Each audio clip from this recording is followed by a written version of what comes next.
Bora, galera, vamos lá? 11ª questão. Bora. Eu prometi resolver em 1 minuto, certo? Então vamos tentar resolver o mais perto possível disso. Eu já falo rápido, então agora vai desandar. Argentina, endividada. O que é que ela faz? Acordo. Para quê? Para que possa atrair investidores. Que tipo de acordo? A Argentina, que não tinha como pagar os seus credores, decidiu que ia tentar rolar essa dívida. Como? Eu pago em 30 anos, sem um acréscimo de juros. É meio ruim, né? Mas para quem não ia receber, é melhor do que ficar a ver navios. 90% dos credores aceitaram o acordo argentino. 10% dos credores não aceitaram. E esses 10% dos credores fizeram aquilo que é muito comum quando alguém tem dívida.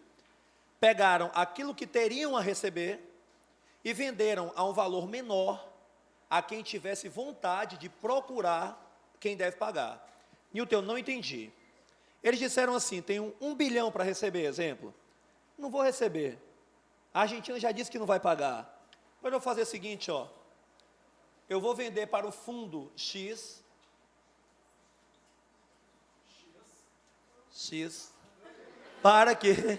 para que ele, se quiser, vá lá e cobre a Argentina. Esses fundos aqui, que eu chamei de X, certo? Serão chamados pela Cristina Kirchner de fundos abutres. O que é que vai acontecer? Esses fundos entram na justiça. Que justiça? Norte-americana. Aí você diz assim, e daí? A Argentina é um Estado soberano. Não se coloca na posição de réu, a não ser que seja por conta própria. Então a justiça norte-americana pode morrer, que não vai conseguir condenar a Argentina a nada, não é assim? Só que há de se lembrar que esses 90% que assinaram um acordo pediram que a Argentina depositasse aquilo que ela deve depositar em contas em bancos norte-americanos. A decisão da justiça americana pode não atingir diretamente o governo argentino, mas pode atingir de forma indireta. O que foi que aconteceu? A decisão da justiça norte-americana foi favorável aos fundos abutres e disse que a Argentina tinha que pagar aqueles 10% com seu valor integral. A Argentina disse assim, não vou pagar. E o governo norte-americano disse assim, se não pagar esses 10%, também não paga esses 90%. Bloqueou as contas argentinas em bancos norte-americanos. A Argentina não pagou os 90% e não conseguia pagar os 10%. Não importa como, não importa o porquê. Se a Argentina, mesmo depositando, que seria uma espécie de depósito em juízo, não consegue fazer com que esse capital tenha a chegada ao seu destino, a Argentina paga alguma conta, ela está pagando, quem deve receber está recebendo, então a Argentina entra numa moratória técnica, que é aquilo que nós chamamos de default. Me empresta seu TD? Vamos lá. A 11ª está dizendo assim, o Conselho de Direitos Humanos, não vou ler o texto, para que a gente possa resolver mais rápido. Em relação à Argentina, os chamados fundos abutres, item A. Aceitaram renegociar a dívida da Argentina. Aceitaram ou não aceitaram? Quem são os fundos abutres? Os 90% ou os 10%? Os 10% disseram que eu não negocio, então o item A é falso. B. Obrigaram o governo argentino a decretar moratória, colocando o país sul-americano em situação de falência, sem recursos para financiar as despesas públicas. Me diga uma coisa, a Argentina está em moratória técnica porque está falida ou porque ela não tem as suas contas sendo chegadas até quem deve pagar? Ali, o dinheiro está ou não está bloqueado? Tem dinheiro? Então não é falência. Então item B é o quê? Falso. Item C. Exigiram do governo dos Estados Unidos que considerasse a Argentina um país falido. A Argentina está falida? Não, até porque se ela tivesse falida, não tinha obrigação de pagar. Tá ok? Então o item C também é falso. Item D. Impuseram ao país a desvalorização do peso em relação ao dólar, para que as reservas argentinas no exterior contribuíssem para o pagamento de sua dívida. Tem certeza que desvalorizando o peso em relação ao dólar seria a melhor forma de fazer com que a Argentina levantasse dólares para o pagamento da dívida? Pelo contrário, para que a Argentina adquirisse dólares, ela tinha que se tornar cada vez mais, como é que eu posso te falar, esforçada na tentativa de conseguir a moeda estrangeira. Então, o item D também é falso. E o item E, bloquearam na Justiça dos Estados Unidos os valores que seriam utilizados no pagamento dos credores que aceitaram a proposta da renegociação da dívida argentina. Tem o dinheiro? Tem, mas está sendo pago? Não. Então, resposta correta, o item E de escola. Pessoal, minha última questão. Agradeço principalmente aos professores e organizadores a oportunidade de estar aqui com vocês nesse feriado, que eu acho que não há forma melhor de passar o dia do professor, a não ser que eu esteja em Miami, certo? Do que tentando fazer com que a gente consiga resultados cada vez melhores. O professor Diego já tinha falado, vocês são vitoriosos por estar aqui hoje. Espero que daqui a um ano essa lembrança ainda exista, mas a lembrança na cabeça de universitários, e que vocês saibam que vocês não estão chegando ao fim de uma jornada somente, vocês estão chegando ao início de outra. As coisas se tornarão cada vez mais difíceis, mas você se tornará cada vez mais maduro para superá-las. Então, eu desejo a você, não toda a sorte do mundo, no Enem, não toda a competência do mundo, eu desejo a você aquilo que Deus guardou para você, certo? Então, saiba que mais do que o Enem, eu lhe desejo tudo de bom ao longo da sua vida, porque ela começa a mudar novamente a partir de agora, vocês sendo tão novos, tá ok? Muito obrigado e até nosso próximo encontro.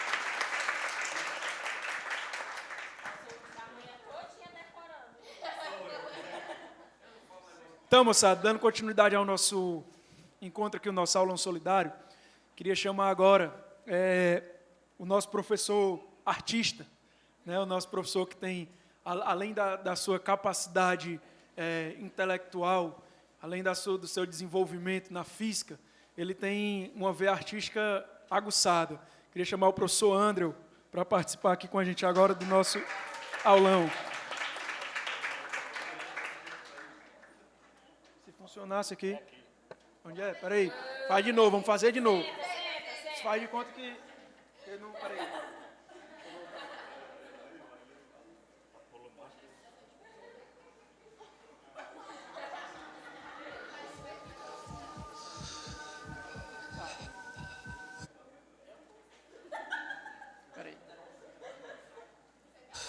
Então, eu queria chamar o professor Andreu para participar aqui conosco do nosso encontro aqui solidário.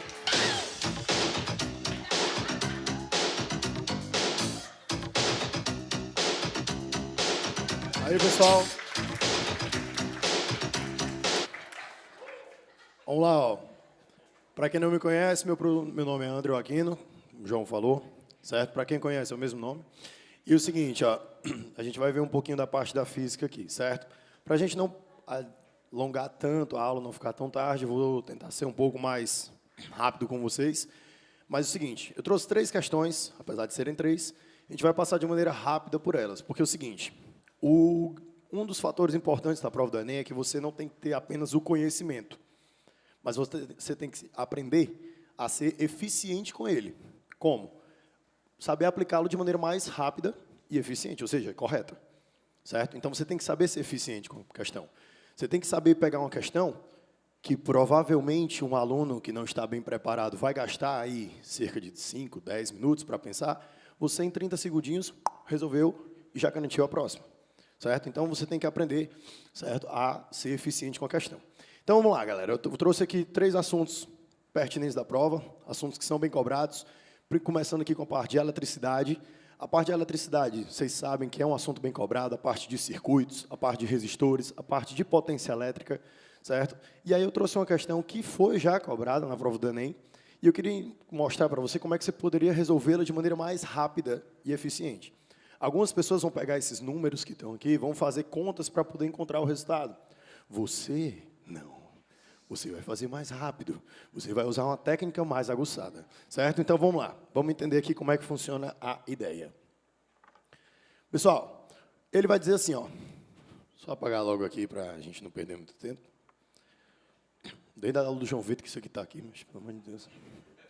Valeu, João, obrigado. O quê?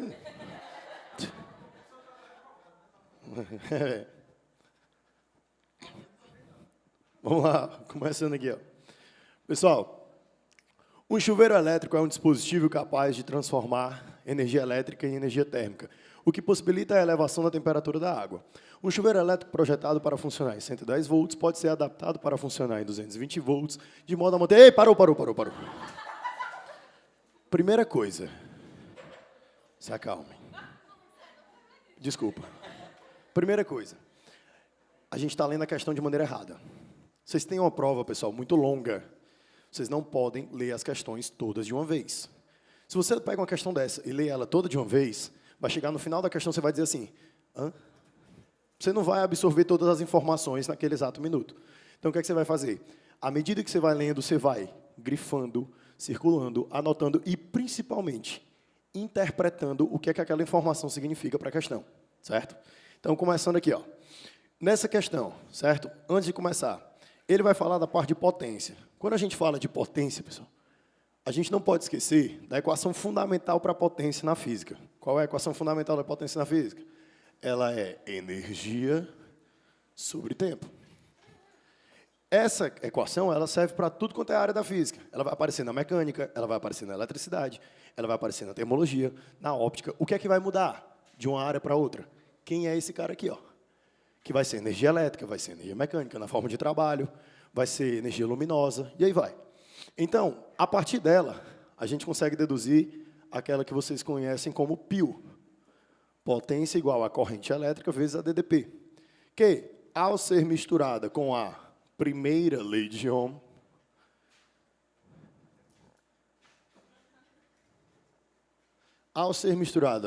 com a primeira lei de Ohm, você tem potência igual a resistência vezes a corrente elevada ao quadrado e potência igual a DDP ao quadrado dividido pela resistência. Pessoal, olha só. Temos essas 4 equações aqui, ó. Você vai para uma prova dessa do Enem, você não tem condição de ir sem sabê-las. Você tem que conhecer todas, certo? Professor, e se eu não souber todas? Você tem que saber pelo menos essas 2.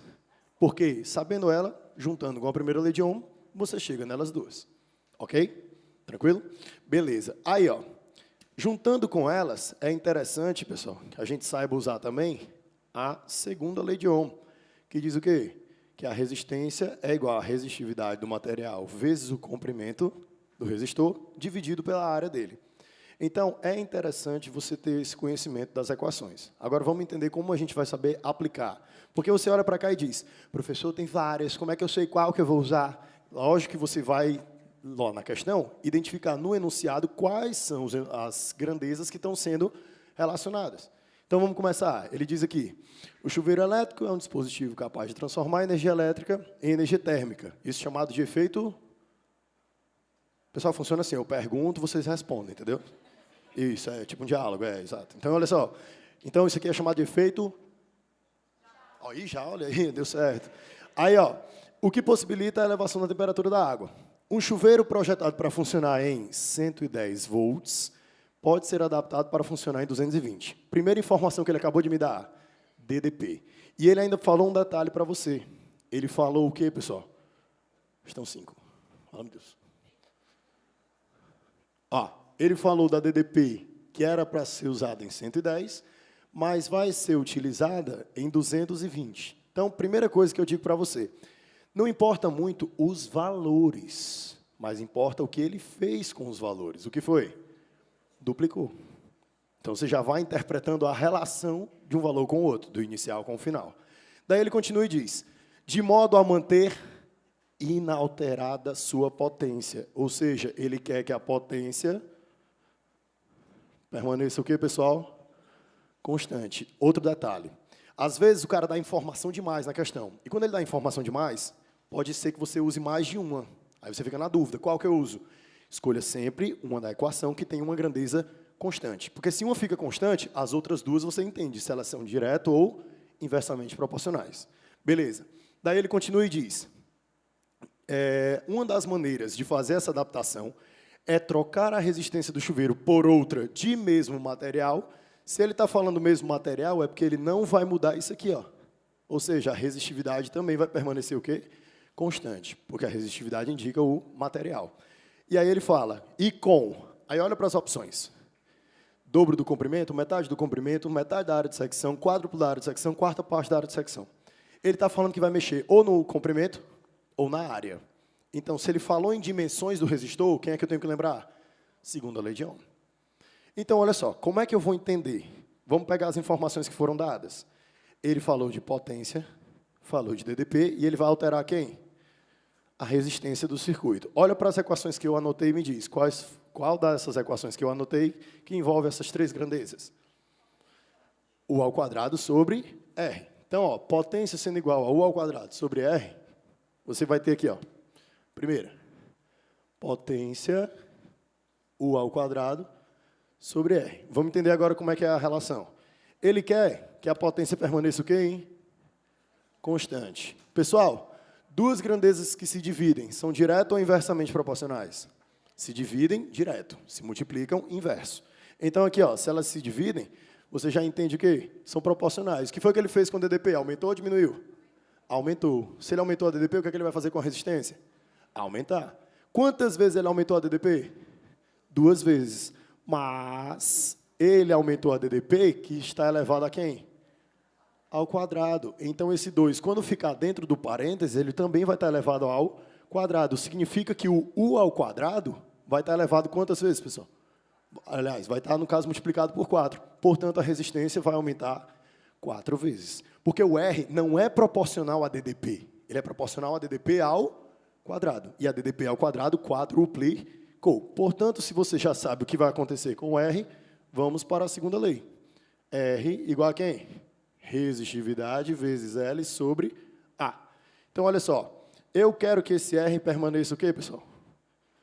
Não, negativo. O R aqui, ó, que você acabou de dizer, ó, permaneça aumentado 4 vezes, não é isso? Ó? Vai quadruplicar. A resistividade é que vai o quê? Permanecer constante. Então, vamos nessa. Ele falou de comprimento e de área. Esquece a área. Vamos supor que ela fica constante. Se o R fosse no caso, para relacionar com o L, ele é direto ou inverso? Direto. Então, teria que aumentar o quê? 4 vezes. Agora, esquece o L. Vamos supor que ele é constante. Se fosse com a área, seria direto ou inverso? Inverso. Teria que reduzir dividindo por 4.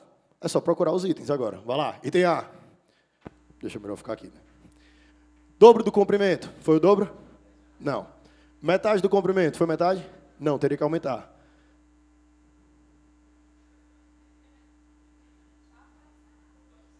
Metade da área de secção. Metade da área de secção é metade? Não. Quádruplo da área de secção. Aí, quádruplo. Não, diminuiu. Então, quarta parte da área de secção. Você marcaria o item E. E você, pessoal, conhecendo essa técnica, não gasta mais do que 30 segundos para resolver essa questão. E aí você fica pensando, professor, mas eu tenho 3 minutos para cada questão. Galera, pelo amor de Deus, mas cuidado com essa informação. Porque tem gente que acha que você tem 3 minutos, né? Aí você tem lá 3 minutos. Acabou os 3 minutos, a questão some da prova. Você fala, e agora? Não, galera, esse tempo é uma média.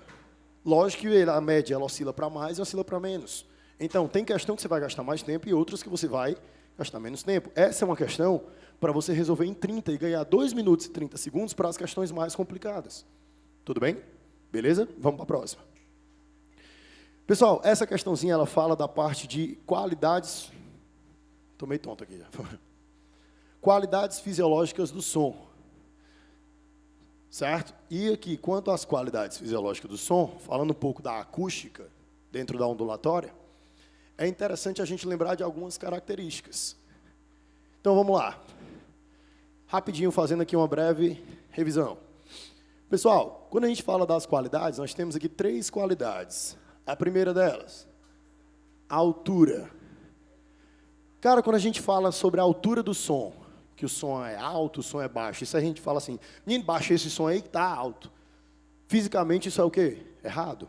Esse som não está alto, esse som está forte, ele está intenso. O som alto tem a ver com o quê? Com o fato dele ser agudo, não é isso? Então, se eu falo assim, ó, pessoal, vou começar a falar assim com vocês, isso aqui é um som mais agudo. Esse som mais agudo é um som mais alto. Eu posso estar falando com vocês num volume bem baixinho, mas a minha voz está o quê? Mais alta, porque ela é uma voz mais aguda. Então, essa altura tem ligação direta com quem, pessoal? Com a frequência. Que você sabe quando a frequência aumenta, som mais alto ou mais agudo. No caso, frequência menor, som mais baixo ou um som mais grave. Eu posso falar com você no volume alto, apesar de ser o quê? Uma voz baixa, porque é uma voz grave. Tudo bem? Então, isso aqui é um som alto. Isso é um som baixo, porque tem a ver com a frequência. Alto, no caso, em agudo ou grave. Aqui, pessoal, temos outra relação que seria a da intensidade. Agora sim, a intensidade ela está ligada com quem? Ao volume. Mais precisamente a quem? A amplitude da onda sonora, pessoal. Quando você tem uma onda, certo? De grande amplitude, aí você tem o quê? Um som mais intenso, ou chamado aí de som mais forte. Certo? Ó, amplitude alta seria um som mais forte. No caso, amplitude baixa, você já teria aí um som mais fraco. Então, isso é um som intenso, um som forte. E isso já é um som fraco, certo? Um som pouco intenso. Tem a ver com a amplitude do som. E o último, pessoal, é o timbre. Que o timbre é o que a gente chama de cor da onda, cor do som. É a característica que você vai usar para diferenciar dois sons que são emitidos com mesma frequência e mesma amplitude. Se eu pego um violão e um violino, ligo os dois na caixa de som, ajusto o mesmo volume, vão ter a mesma intensidade. Com o violão eu toco uma nota Lá, com o violino eu toco uma nota Lá também, vão ter a mesma frequência. Mas mesmo assim você consegue, de olho fechado, me dizer quando é que é o som do violão, quando é que é o som do violino. Por quê? Por causa do formato da onda dele. Cada instrumento, ele ao emitir uma onda, ele vai ter um formato específico. Você pode ter, por exemplo, duas ondas emitidas dessa maneira. Você nota que elas têm o quê? A mesma amplitude, o mesmo formato, a mesma frequência, o mesmo comprimento de onda, todas as características iguais, mas o formato dela é diferente. Ó, aqui, ó, é uma onda mais limpa, aqui é uma onda mais traçadinha. Ou seja, isso influencia no timbre, é o que caracteriza. Você pode usar o timbre para diferenciar instrumentos, para diferenciar vozes. Por exemplo, quando o Wilson está falando, todo mundo sabe que é o Wilson. Quando tem o seu namorado falando, aí o seu sogro ali, ó, certo? O seu pai, sua mãe, de repente você muda lá, está assistindo TV, você muda de canal, tem um cara falando, mas olha só, vem você para cá, mas você vem rodando. Eu não preciso falar quem é um timbre conhecido, é um timbre específico dele. De repente você muda e tem um cara mentindo assim, queria dizer para vocês, companheiro, que é um prazer enorme estar aqui, certo? E que nós vamos estocar vento. E aí depois, você muda de canal, tá lá na rádio, e aí você escuta lá o cara falando, rapaz, você fala baixo, viu? Não vem com conversa, não. Então, ó, são vozes de timbres característicos, timbres específicos, que eu não preciso falar, porque eles já são conhecidos. Ok? Pronto, são 3 qualidades, certo? Então, vamos lá, vamos para a questão. As vozes de 2 cantores, emitidas nas mesmas oscilações ambientais, foram representadas em um osciloscópio e apresentaram, os aspectos geométricos indicados a seguir. A respeito dessas ondas foram feitas algumas afirmativas. Pessoal, a gente vai ter que verificar quais delas aqui são corretas, ok? Então, vamos lá, comigo. Primeira, as vozes possuem timbres diferentes. Verdadeiro, a gente acabou de falar o quê? Que o timbre é a característica específica de cada onda, certo? Quando você consegue fazer uma imitação vocal, você não iguala, mas você se aproxima do timbre da pessoa. Então, quando a gente faz aqui um aperto vocal para a voz sair de um jeito, para a voz sair mais ou menos assim, para a voz sair mais ou menos assim. Então, tudo isso é um ajuste vocal para que o formato da onda saia parecido, mas não igual, certo? Mesmo assim, elas terão timbres diferentes. Segundo, as ondas possuem o mesmo comprimento de onda. Galera, dica para vocês. O que é um comprimento de onda? Professor, é a distância entre 2 cristas. Professor, é a distância entre 2 nós não consecutivos. Professor, é a distância entre 2 vales. Tem essas características, não tem? Pronto, eu não gosto muito delas não, porque elas são muito decoreba. Eu prefiro que você entenda um comprimento de onda como sendo, pessoal, 2 buchinhos. Um buchinho para cima e um buchinho para baixo. Porque quando você começa a pensar em buchinhos, certo? Você não precisa memorizar muitas fórmulas. Isso aqui, galera, é porque hoje eu não vou poder falar com vocês, senão a gente vai gastar muito tempo, certo? Mas o seguinte, quando você vai lá naquela parte de frequência de ondas estacionárias, ondas em cordas, ondas em tubos abertos e fechados, eu não memorizo nenhuma daquelas equações. NV sobre 4L, NV sobre 2L, não precisa daquilo. Basta que você olhe para dentro da onda formada no tubo, conte o número de buchinhos, que você vai ter o quê? Se 2 buchinhos é um comprimento de onda, um buchinho vale o quê? Lambda sobre 2. Então, você conta quantos buchinhos para multiplicar pelo lambda sobre 2. Já vai dar sempre o valor do comprimento de onda. Ok? Show de bola. Então, ó, elas têm aqui, pessoal, o mesmo comprimento de onda? Tem, né? Ó, um buchinho para cima, um para baixo. Aqui, um buchinho para cima e um para baixo, no mesmo intervalo de tempo. Portanto, mesmo comprimento de onda. Item 3.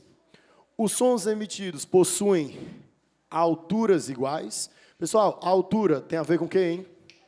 Frequência. Pergunto, nesse intervalo de tempo aqui, ó, do 0 até essa segunda linha tracejada, cada um oscilou quantas vezes?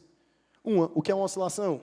Um comprimento de onda. Olha aí, ó, nesse intervalo, um lambda. Portanto, mesma frequência, mesma altura. Certo? Vamos para o item 4. As ondas emitidas possuem a mesma frequência? Eu acabei de confirmar isso no item 3, né? Então, item 4 também está correto. 5.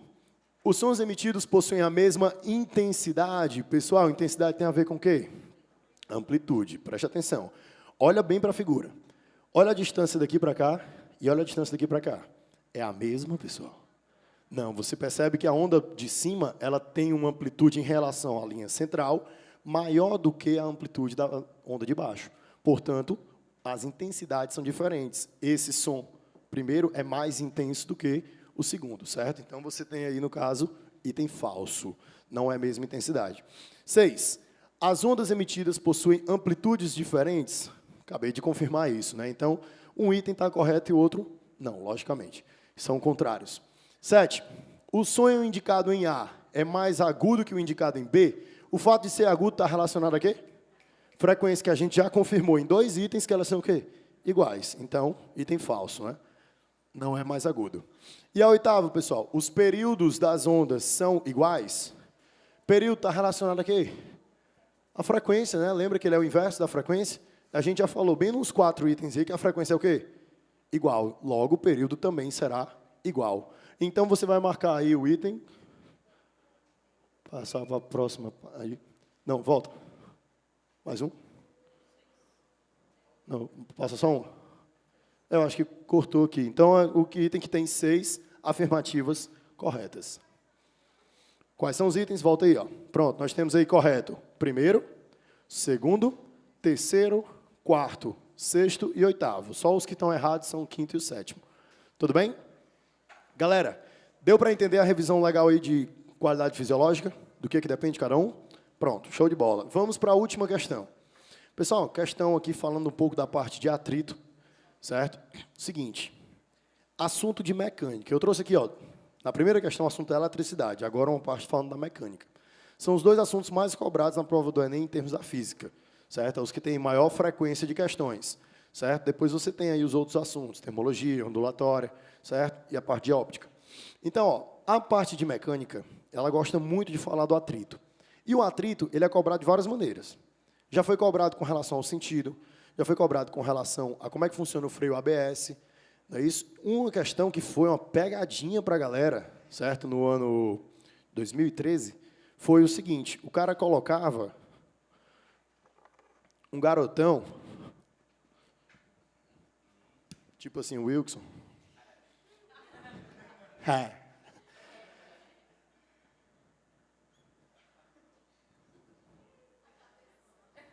Não, não foi proposital. É só porque eu desenho um bonequinho. O garotão estava subindo aqui a rampa, ó. Não sei, velho. Na verdade, eu não sei. Cadê? Vai lá, ó. Galera, então é o seguinte. O garotão estava subindo uma rampa. E aí ele perguntava, para onde aponta a força de atrito entre o pé do garoto e a rampa? Cara, acho que 85% das pessoas que fizeram Enem marcaram. Ah, professor, eu lembrei que o atrito é sempre oposto ao movimento. Então, descendo. Errou a questão.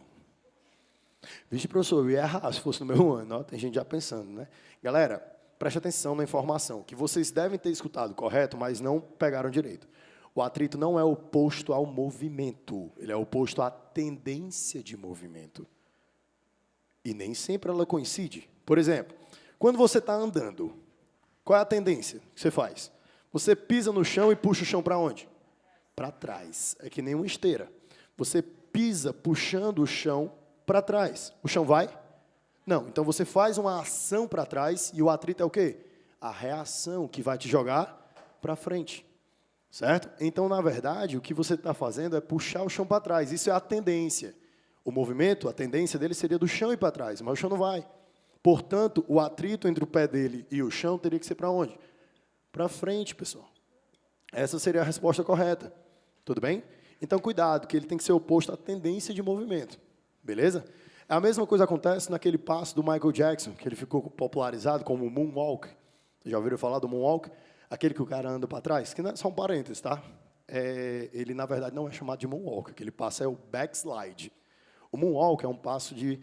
O nome, moonwalk, é andar na lua. Então, é como se você tivesse meio que... em câmera lenta. Entendeu? Caminhando na lua, um pouco mais lento, certo? Isso é a ideia do moonwalk. Mas aí o backslide, certo? Que ele popularizou como moonwalk. Qual é a ideia? Aí, já vai fazer aqui pra gente. Pessoal, o moonwalk, eu não sei se vocês já viram quem não sabe fazer, tentando fazer. Quem não sabe fazer, né, faz um negócio meio assim, ó. Né, parece meio estranho, troncho, né? Porque a pessoa tem, que não presta atenção, arrasta a perna que está levantada. Só que a perna que está levantada é a que vai fazer a força. Então, ela que está levantada vai fazer uma força de ação para frente. Eu vou tentar fazer o que eu faço para andar. O que eu faço para andar? Eu não puxo o chão para trás? Só que eu vou fazer o contrário. Eu vou pegar o chão e empurrar para onde? Para frente. Quando eu empurrar o chão para frente, minha outra parte do corpo que está meio suspensa, ela vai o quê? Ser arrastada para trás. Então, o que eu vou fazer é isso. Ó. Vou empurrar para frente e arrasta para trás. Trocou de perna. Agora, essa perna faz a força, empurra o chão para frente. O atrito não deixa e me joga para onde? Para trás. E aí eu vou nessa brincadeira, fazer e tal, e depois você desvia e tal, e aí vai. Certo? Então, essa é a grande ideia do atrito. Professor, então, Michael Jackson era físico? Não, não tem nada a ver, certo? Mas ele usava o atrito, ao contrário do que muita gente acha, que a superfície tinha que estar perfeitamente lisa para ele conseguir fazer o movimento. Ele precisava do atrito. Se não houvesse atrito, ele só escorregava, certo? Olha aí. Então, ó, vamos lá, pessoal.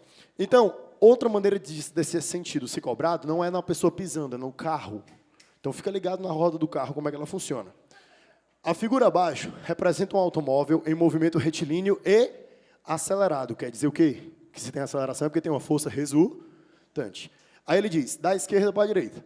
Os vetores desenhados junto às rodas representam os sentidos das forças de atrito exercidas pelo chão sobre as rodas. Sendo assim, pode-se afirmar que o automóvel... Ele quer saber, pessoal, quais são as rodas que possuem tração. Então, vamos entender aqui rapidinho como é que é o funcionamento da tração na roda. Só para você entender. Ó. Moçada, quando você tem uma roda que tem tração, olha qual é a ideia.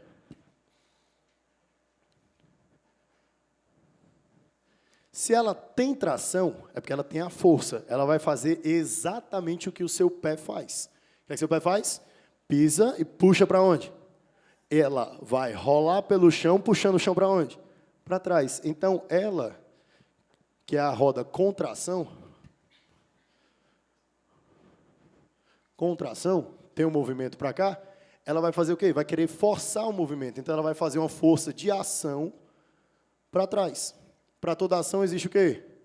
Que vai jogar ele para frente. E essa força de reação é chamada de quê, pessoal, aqui? De força de atrito. Então, você já entende que a roda que tem tração vai ter um atrito apontando para onde? A favor do movimento.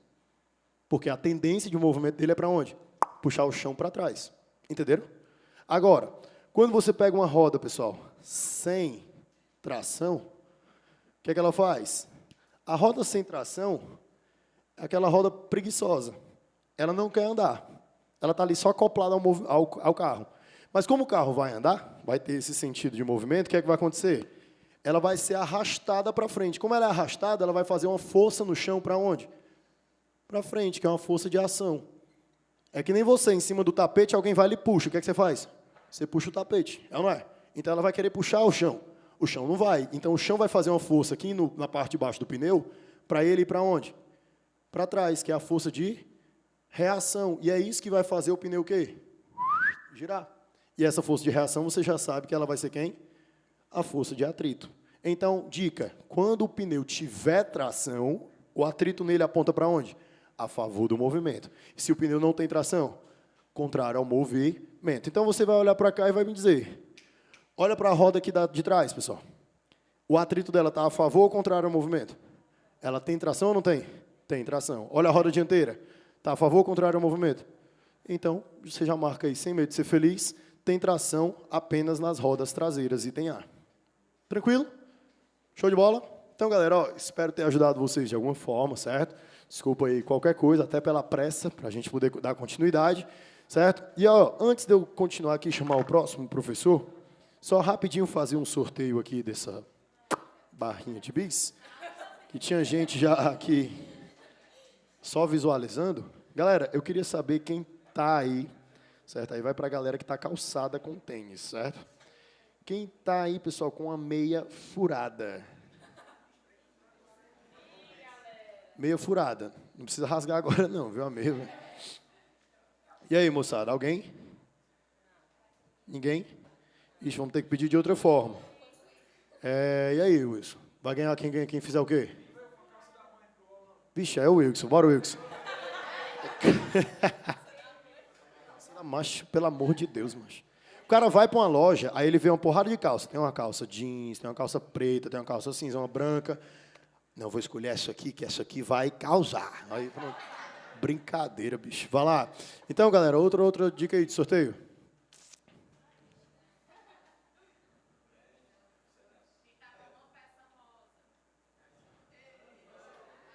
O que chegar aqui primeiro, né? Dos três. Olha só, vem você pra cá, vem correndo, aí ganhou.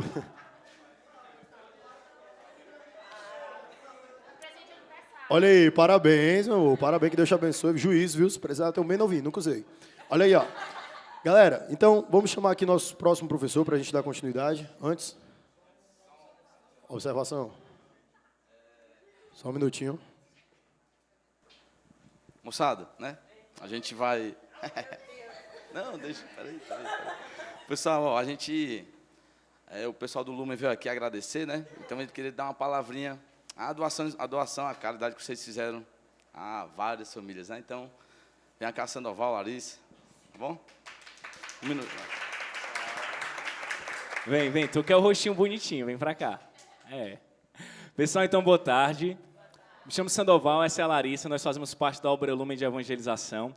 E muito bacana, tá certo? É a entidade que recebeu a doação de vocês. E nós viemos aqui realmente agradecer, tá certo? Agradecer pelo apoio, agradecer pela dedicação. Porque em meio a um mundo tão corrido, tão egoísta, vocês estão escolhendo fazer a diferença. Vocês estão escolhendo ficar com aquilo que é essencial, né? Ajudar o outro, que na verdade é isso que importa. Então a gente vem de coração realmente agradecer a cada um de vocês, agradecer aos professores, que a gente sabe que é difícil. Também sou professor.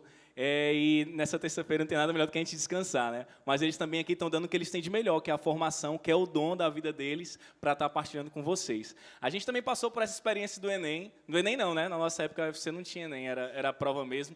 E a gente sabe o quanto é difícil, né? Quanto a sociedade cobra a gente. E a gente quer convidar vocês a fazer uma pequena coisinha, tá? Você, por favor, fica de pé, de buenas, tranquilo.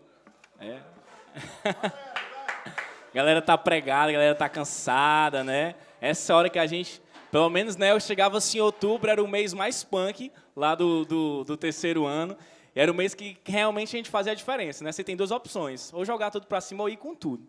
Então, nesse momento, vou te convidar a fazer o seguinte, pegar teus braços, tá? Você vai dar aquela boa e relaxada no seu pescoço, colocar suas duas mãos para frente, palma aberta, tá beleza? E você vai fazer um exercício de respiração, tá bom? Só que a sua mão vai ser aqui embaixo. Né? Uma mão vai no joelho, né? Dá uma agachadinha, não, calma, né? O professor já estava na vibe ali, ó. Você vai colocar a sua mão aqui embaixo, tá certo? Vai tentar tocar no seu pé, na ponta do seu pé, você vai perceber que você está precisando fazer um esporte. E aos poucos você vai subindo, tá bom? Aos poucos você vai subindo. Então a gente começa com as duas mãos embaixo e nós vamos fazendo um exercício de respiração, inspirando, tá? Ó, vamos lá, ó.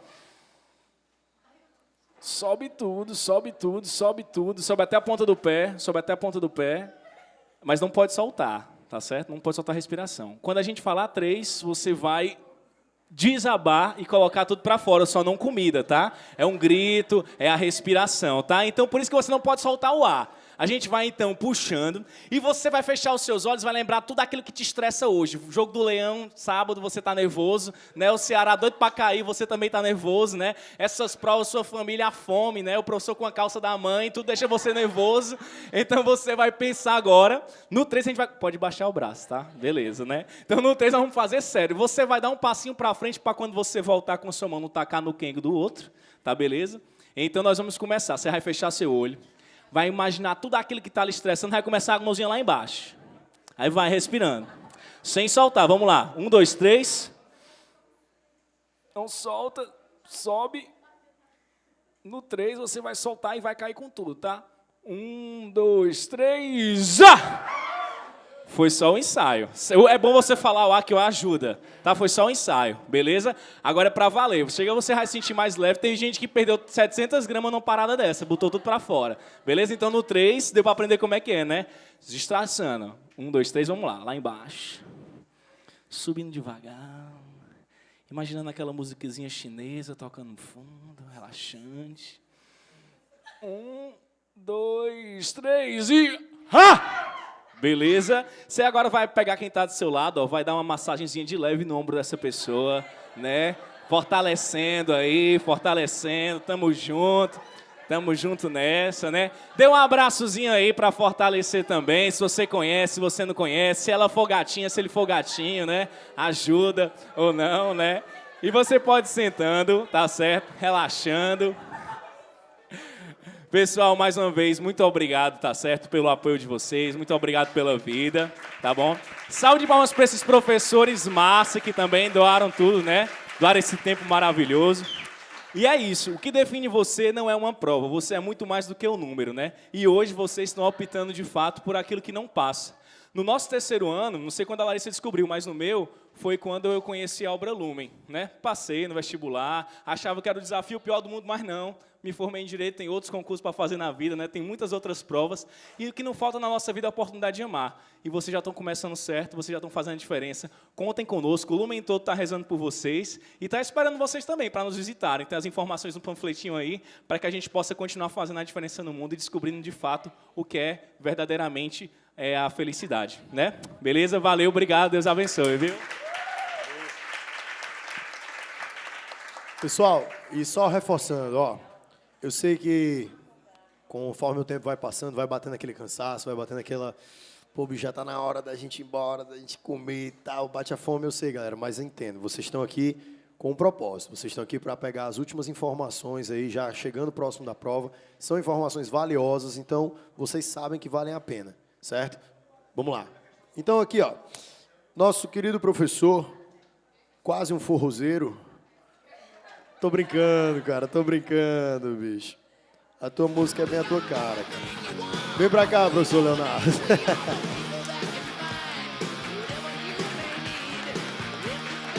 Obrigado.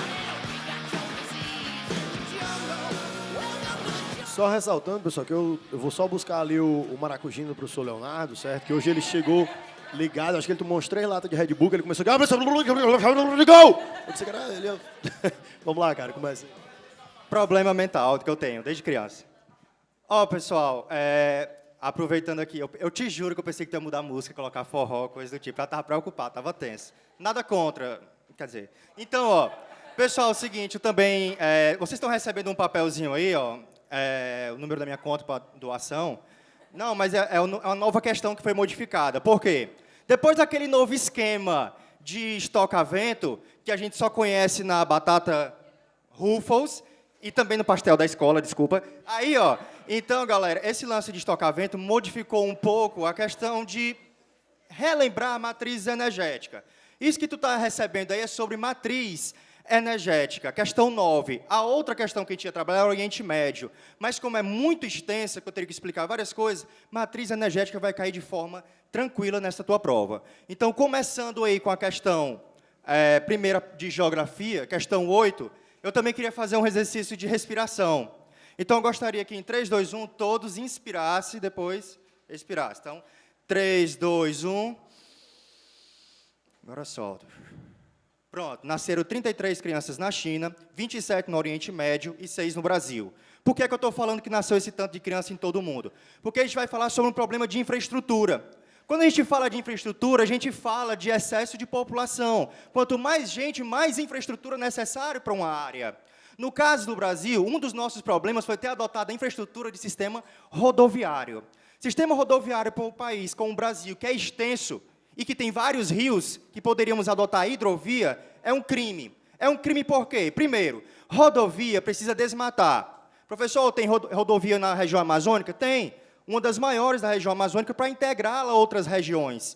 Então, esse problema de infraestrutura é um problema brasileiro complexo, porque nós temos extensão territorial, somos conhecidos como um país que tem um tamanho continental, e isso poderia ser aproveitado para o nosso sistema de modais, de formas de transporte, mas aqui a gente prioriza rodovias. Professor, me dá uma dica por que seria melhor metrô. Me diz uma coisa, você já viu engarrafamento de trem em metrô? Não. Então, uma das coisas que eu estou querendo te alertar é que um dos problemas do Brasil é a infraestrutura. Essa infraestrutura é que a gente vai abordar na nossa questão 8. Então, galera, como o meu tempo não é tão longo, muita gente teve que aumentar um pouco a ideia da questão, então eu vou tentar tratar de forma rápida esses dois temas, infraestrutura e matriz energética. São muito cotados aí para o vestibular. Então, vamos lá. Ó. A partir da década de 70, impõe-se um movimento de desconcentração da produção industrial, uma das características do desdobramento da divisão territorial do trabalho no Brasil. A produção industrial torna-se mais complexa, estendendo-se, sobretudo, para novas áreas do Sul, para alguns pontos do Centro-Oeste, Nordeste e Norte. Um fator geográfico que contribui para o tipo de alteração e configuração territorial descrito acima é, primeiro, uma questão complexa, porque tu vai ver vários itens que poderiam se enquadrar no território brasileiro. Mas, a gente começa com obsolescência dos portos. Como assim? A gente está aqui tirando a responsabilidade dos portos como um dos principais pontos de entrada e saída da economia brasileira, o que é mentira.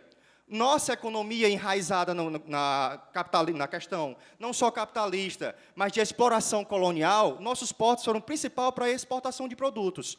Até hoje, nossos principais produtos são utilizados para exportação. Então, pegar o item A e dizer obsolescência dos portos é falho. Continuando.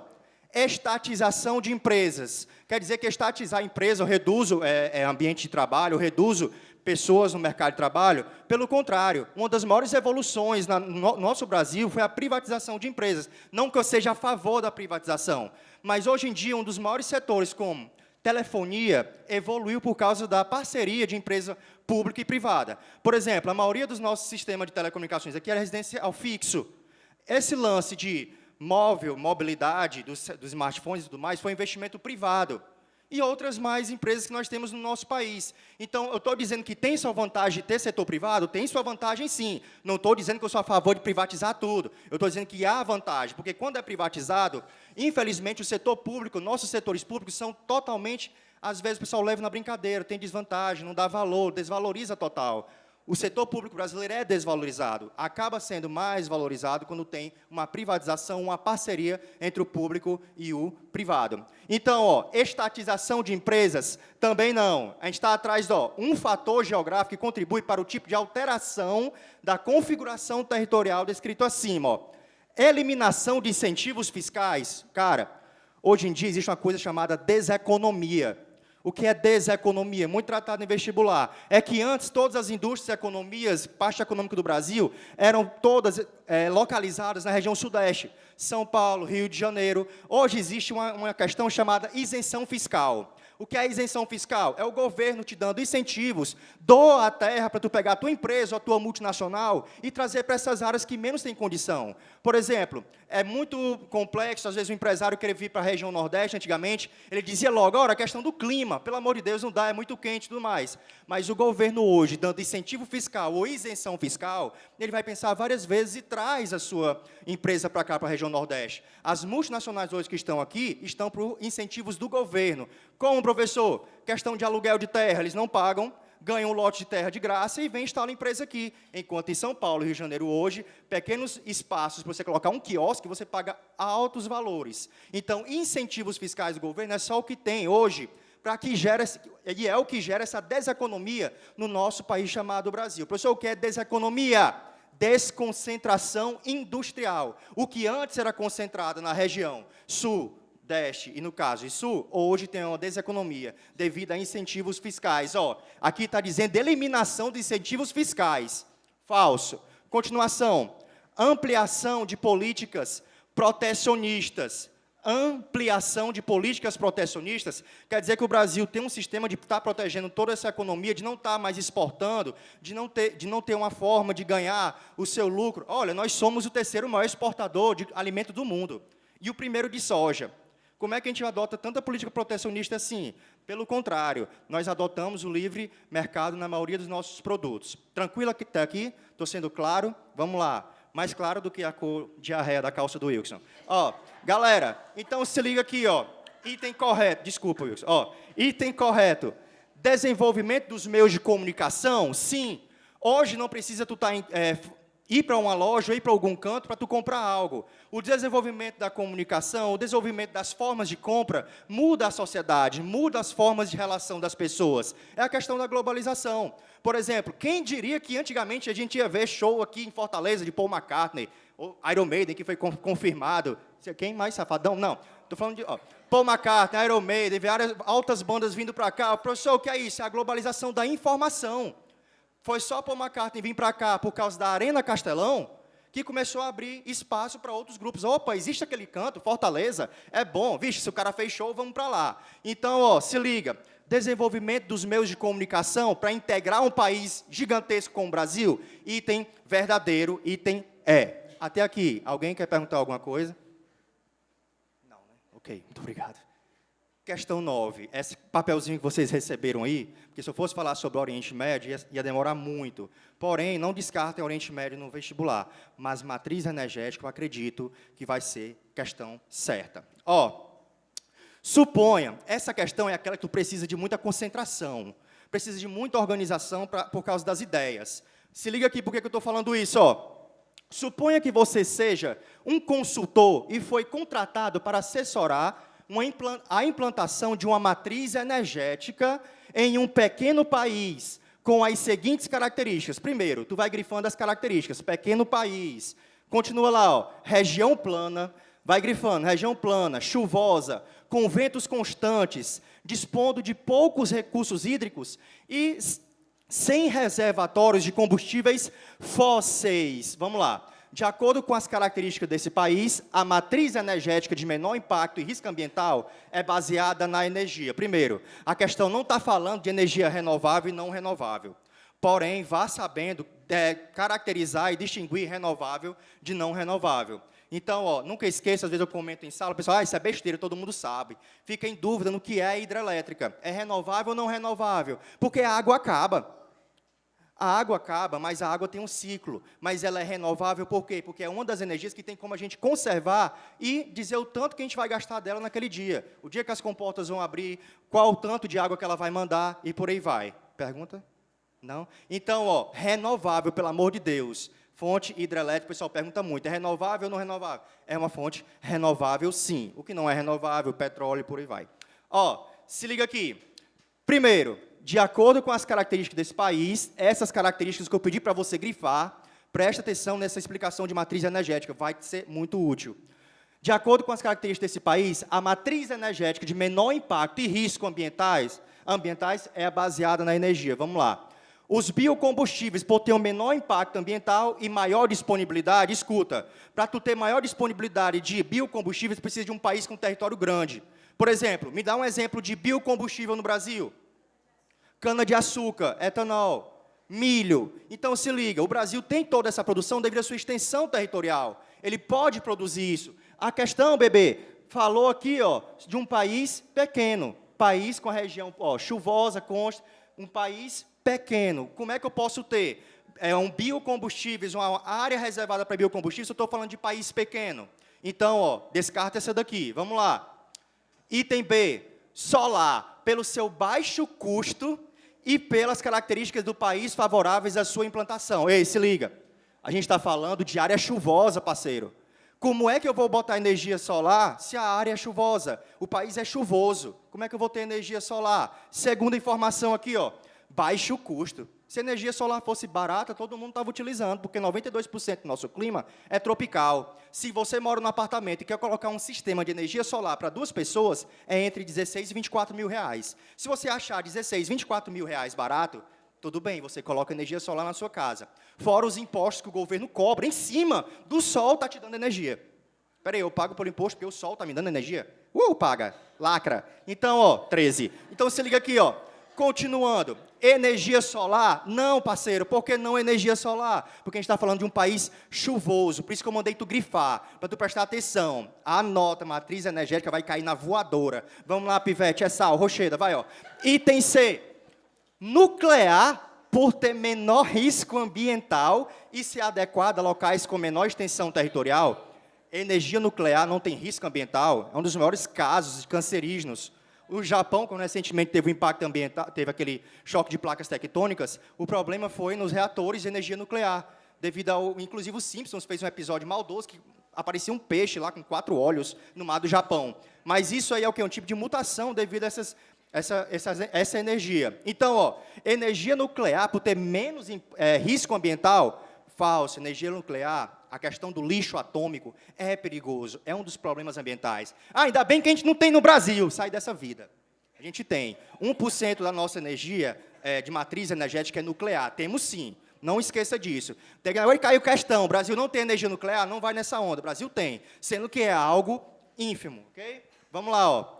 D, hidráulica, devido ao relevo, à extensão territorial do país e dos recursos naturais disponíveis. Eita, não, cara. Ei, macho, escuta. Como é que vai ser essa se você está falando de região plana? Eu nunca vi falar em energia hidráulica numa área plana. Para ter energia hidráulica de hidrelétrica, eu preciso de uma região inclinada. Como é que o rio vai pegar força e gerar turbina e gerar energia? Como é que vai? Só se for com poder dos Power Rangers, Dragon Ball, essas coisas. Fora isso, tu não vai ter. Então, se liga, ó.